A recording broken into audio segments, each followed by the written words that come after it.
Okay, so we're moving on to the second half of Minuet in E major. Make sure you can play all the way up to bar 16, fully hands together before you attempt this next bit. So we're working in little 4-bar chunks again.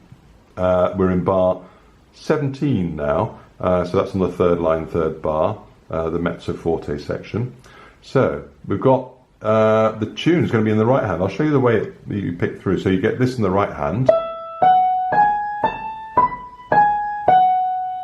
And then you get a little bit in the left hand. So I'll show you again. Then the left hand goes. Okay, so you get the idea. Then the tune goes back to the right hand. So let's break this down. Let's just look at the right hand bit for a moment. So we started on E. We went up an E major scale, up to our 5th finger, back to G sharp, and ended on F sharp. Watch you don't play the F sharp again because it's tied. Thumb stretches down to B, and it's the end of a phrase, so you can break that if you want. We'll look at that in a moment. 4th finger up on the G sharp, walking down. Now, here's the tricky bit. You'll want to put your 2nd finger, but don't. Put your thumb on the E, then 3 over, and then bring your 4 over, and these are all black notes. So let's look at that again, and start thinking about the phrasing a bit as well. So this is a phrase, then we break here, then we break again, then this is a nice flowing phrase, then break, break. Okay, show you again. 1, 2, 3. I'll do it again, okay?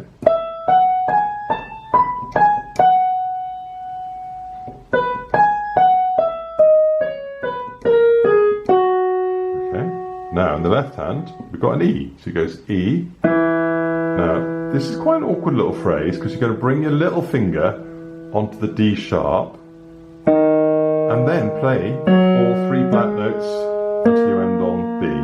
So it feels awkward, but actually it's not that hard to do. So you've ended up with your thumb on E, then you bring your little finger onto the sharp, and then you go 5, 4, 3, 2, thumb, walking all on black notes. Return to the D sharp, which your little finger should still be on, then up 1 note to E, so this is a white note now, E, F sharp, G sharp, F sharp, then you take your thumb under, E, and if you can remember, try and use your 3rd, not your 2nd.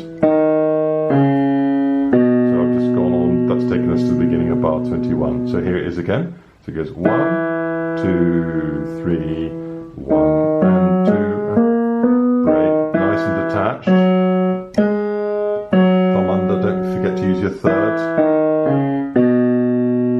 So when I put them together slowly,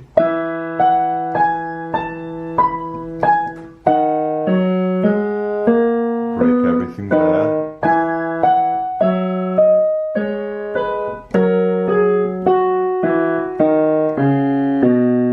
And here it is again.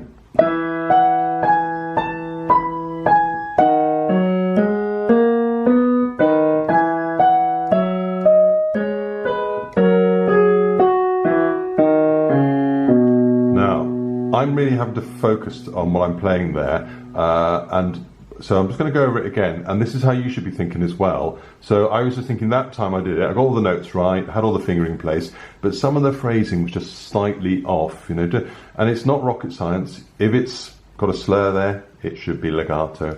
If it hasn't got a slur, it can be detached. So remember, detached just means, you know, the note's broken, but not necessarily staccato. If it's got a dot on it, it's staccato, which is very detached. So just to show you again, so this is going to be smooth, then you detach the right hand, then it's all legato in both hands for a moment, then everything detaches. Now, legato in the right, detach the left. Break it all, and then this is legato until that note. And just do it the best you can. if you don't get the phrasing absolutely spot on, you're hardly going to notice, but it's just aim to get it as good as you possibly can, but don't sweat about it too much, in as much as that, it's sometimes more important just to get the flow of the playing, but you're always aiming towards that level of accuracy with things. So lots of work on that, and then in the next video we'll tackle the next little bit.